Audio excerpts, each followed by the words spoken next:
Well, hello everybody. Welcome to let me see.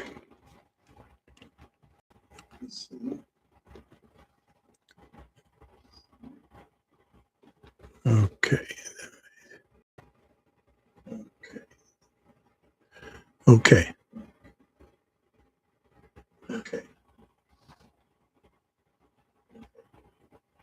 All right.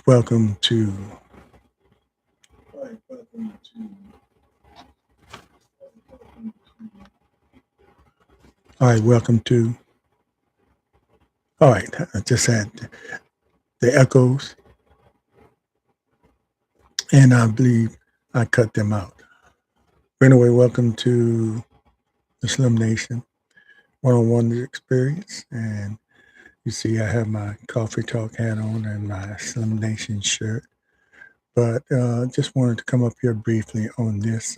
Just did the Coffee Talk show, but wanted to come up here briefly and mention Martin Luther King Day and my experience.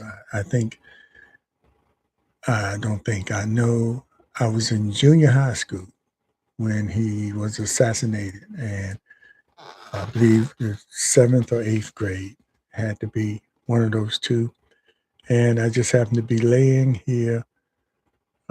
Actually, I live in the same house that I grew up in. So I'm in the den that I was in during that day. I think it was April 4th, if I'm not mistaken. But I was laying watching TV, and then a news flash came on and said Dr. King was assassinated. And I had knew about him and saw all the news stories about him and what he was doing. And we talked about him in school, but it meant, because I remember when that story came on and my mother heard it. She was in the kitchen. She heard it and she said, "Oh my God." And she was really upset. My dad wasn't home, but I'm sure he was in some meeting when they heard the story, and I know it affected him just as much. And me, it sort of I guess it affected me, but I wasn't all the way there. I'm a junior high school or middle school student, knowing a little bit about the history, but I didn't know the depth of of how deep that might have hit people that knew him, because he was a leader and he had sacrificed his life for the masses, for many, for Black folks. He put himself out there. He had a family. He was, I think, 39 years old, young man, and took on uh, the movement, the leader of a movement that most men couldn't do. And I'm sure he did it reluctantly, but he did it. And he got a lot of things accomplished in that short period. And no telling what more he would have done if he had have lived. I think he would have been in his hundreds if he lived that long today. But anyway, as I got older, I realized the significance of that particular day and the significance of his contributions and his sacrifice to Black folks, especially in the Deep South. But he traveled all over. As a matter of fact, he came to Richmond. I know before I got there, he was in Portsmouth. I mean, not Portsmouth, but came on our campus on Virginia Union. And he and his wife, Coretta Scott King, and I believe he also came to Portsmouth because he was friends to Y.T. Walker, who was Mayor Holly's wife's brother, you know, if you go back that far with me. But anyway, uh, I just wanted to come on and where were you when you heard the news? Where were you when you heard the news about the death of Martin Luther King, and how did that affect you? I don't know if anybody will come on the chat now, but maybe they can make comments later. I want to see if, because most people quote or hear about the I Have a Dream speech, but uh, Dr. King, of course, said a lot more than that. And most people that followed him really know, but everybody quotes that I have a dream and contents of the character and black, you know how the speech goes, that part of the speech. And most people leave out some of the most important parts of the speech, either that day or other days when he talked about we have to gain some kind of financial stability. And he talked about immigrants, and he talked about, gave motivational speeches. But I'm going to play this short speech and hope it comes through.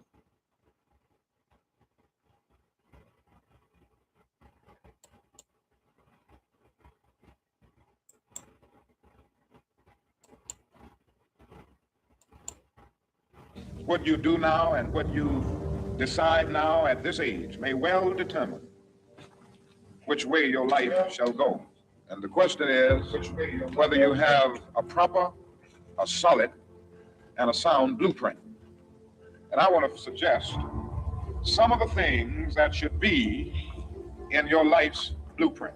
Number one, in your life's blueprint should be a deep belief in your own dignity, your own worth, and your own somebodyness. Don't allow anybody to make you feel that you are nobody. Always feel that you count. Always feel that you have worth. And always feel that your life has ultimate significance. Secondly, in your life's blueprint, you must have, as a basic principle, the determination to achieve excellence in your various fields of endeavor. You're going to be deciding as the days and the years unfold what you will do in life, what your life's work will be. Once you discover what it will be, set out to do it and to do it well. Be a bush if you can't be a tree. If you can't be a highway, just be a trail. If you can't be the sun, be a star. For it isn't by size that you win or you fail. Be the best of whatever you are. Finally, in your life's blueprint must be a commitment to the eternal principles of beauty, love, and justice. Well, life for none of us has been a crystal staff. We must keep moving. We must keep going. If you can't fly, run. If you can't run, walk. If you can't walk, crawl. But by all means, keep moving.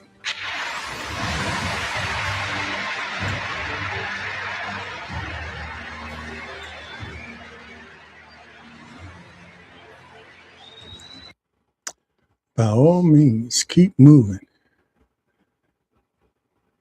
If you can't run, walk. If you can't walk, crawl. By all means, keep moving. Now that's some motivation for you. And I wanted to play that because a lot of people, like I said, they concentrate on that one particular part of the I Have a Dream speech. And as important as that was, it wasn't all he had to say. He had a lot to say about a lot. And I'm trying to find, as we dealing with the immigration, and he had something to say about immigration that I think should be shared. Take a My listen. brothers and my sisters, We stand again at a threshold of conscience, a place where the nation must decide whether it will live the creed it carved into stone or continue to run from the promise it made to the world. For too long, America has stretched out her hand to the weary and the wandering, yet pulled it back when the stranger drew near. But I am here to say that a nation cannot bless the earth while building walls around its own compassion. Some say close the gates. Some whisper that is not enough room at the table. But I say to you, fear is a poor architect of a house meant for freedom. This land was not shaped by one color or one tongue. It was carved by the sweat of immigrants, the dreams of refugees, and the blood of the enslaved.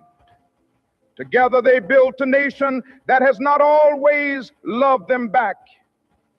We are told that newcomers are a burden, but history testifies that the immigrant is the seed of renewal, the bold soul who leaves the known for the unknown, and by courage alone expands the boundary of what is possible.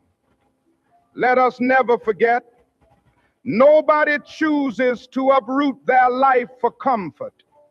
People cross deserts and oceans because staying means death, despair, or silence.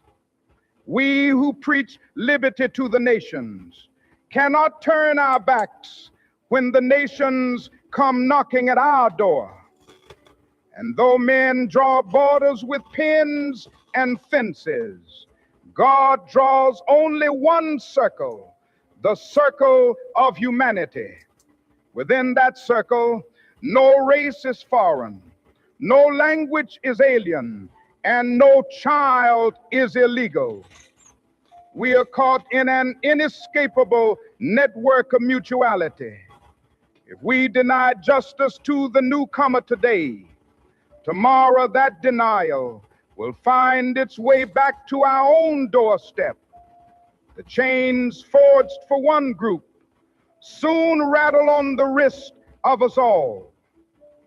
My friends, the question before us is not simply who belongs here, but who are we willing to become?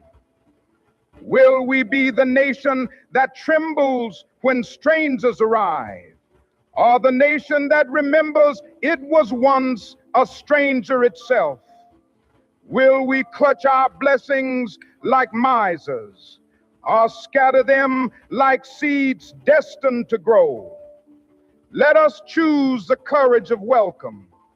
Let us build bridges wider than the rivers and hearts deeper than the politics of the moment. When history turns a page and our grandchildren ask, how did you treat the ones who came seeking refuge? Let us answer with clear voices and clean hands. We widened the door. We stood for dignity. We believe the world is big enough for all of God's children.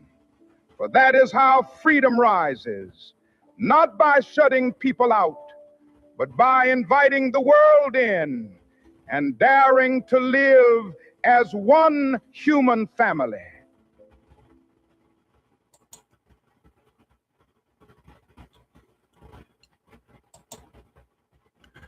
Okay, I had to play that about the immigrants because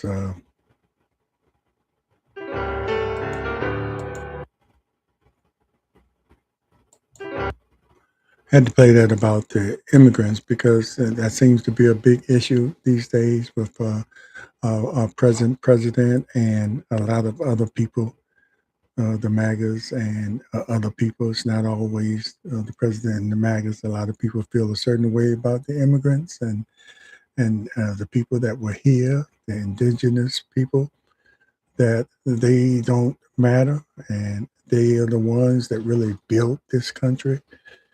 I can say we are the ones that really built this country because of my ancestors. But it's a room for all of us. Everybody here, except for the indigenous people, are immigrants, and we treat immigrants like they are the scum of the earth, and they're no different from anybody else. Scum has no scum of the earth has no really definition about who is going to be fall into that category. But that's where we are with the immigrants. So wanted to share that because Martin Luther King covered a lot of subjects that we need to listen to, along with the I Had a Dream speech. But educate yourself on a lot of what he was saying back in the day, and not just take what people give us. And I'll say this: you hear a lot of white people quoting that, the content of not the color of your skin and content of your character, and they always quote that. But it was so much more to what Dr. King had to say, and he definitely deserves this day. And I pity the fool who tries to take this away at this point. He has something on his hands. But everybody enjoy this day if you have this day off. And if you don't, enjoy it anyway. And always remember that we all worth something on this earth. We all contributed something and have a lot more to contribute. Don't let them make you feel like you're less than who or what you are or whose you are. We all created equal. We all gonna die equal. And all the money in the world, you can't take it with you. But it's important to a lot of people, more important to a lot of people than humanity. So have a good day. And of course, have to play this song before we go.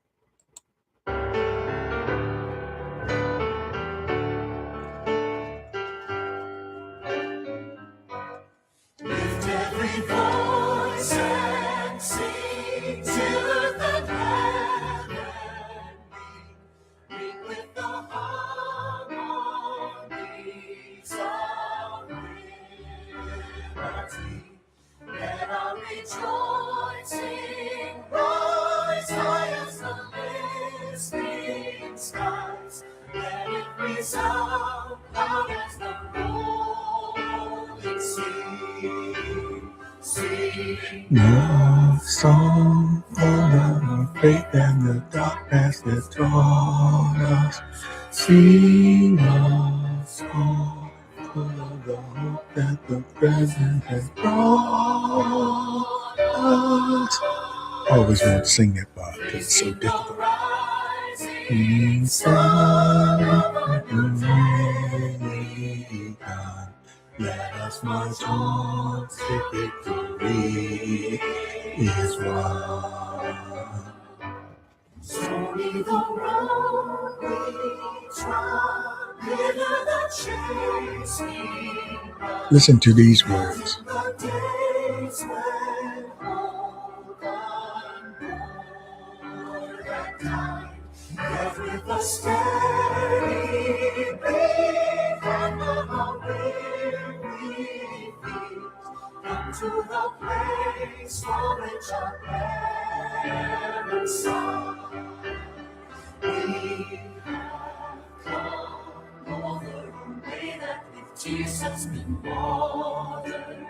We have come treading on path through the blood of the Son. Out of the gloomy past, now we stand at last. Where the white Way of our bright star is cast. One of the weary years, one of our silent tears, thou who hast known us the stars. Thou who hast by thy mind led us into the light, keep us forever in the path we pray. Lest our feet stray from the places of God when we met thee. Lest our hearts drunk with the wine of the world we forget thee. Shadow beneath thy hand, may we forever stand. True to our God, true to our native land.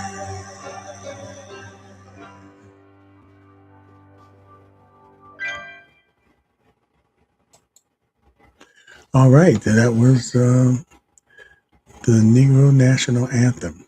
And most of the time they just sing the first stanza. On some events you go to, they sing all stanzas. But if you get a chance, of course, words by James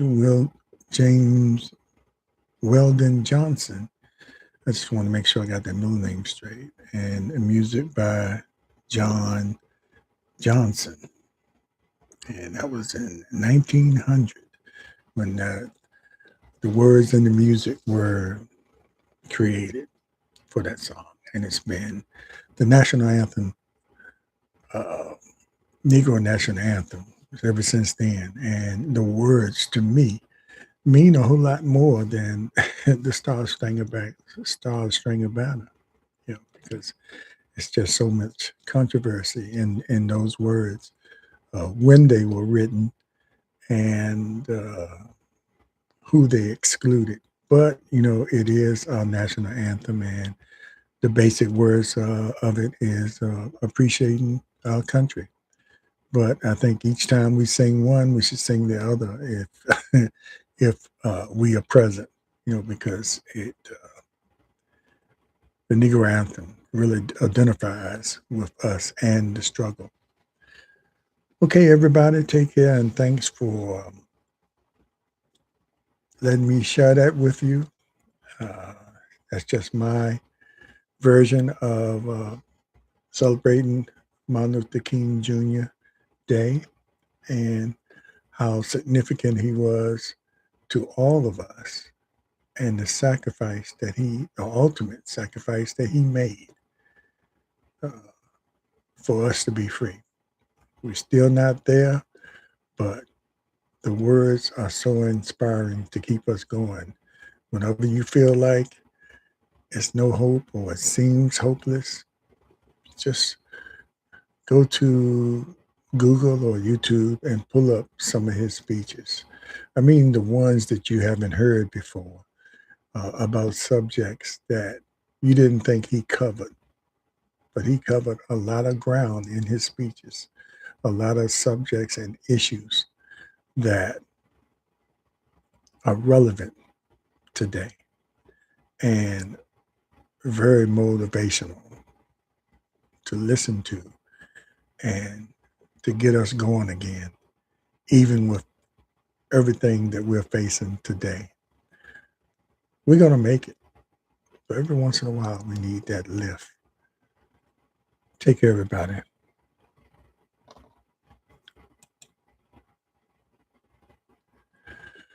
This is the Slim Nation 101's experience.